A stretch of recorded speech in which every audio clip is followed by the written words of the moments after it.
உடனே காளியம்மன் கோயிலுக்கு வந்தான். தன்னுடைய பாவிதங்களை தானாகவே அறுத்து கொடுத்து ஒப்பாரி வைக்க போகுது. நீ போகல அதுக்கு கிளம்போட தான் ஒரே ஒரு ஒப்பாரி பத்து எஸ்கேப் ஆயிடுவேன். நாங்கள் போவோம்.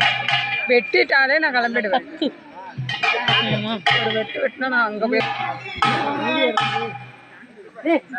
ஏன்டா நீ ஒன்று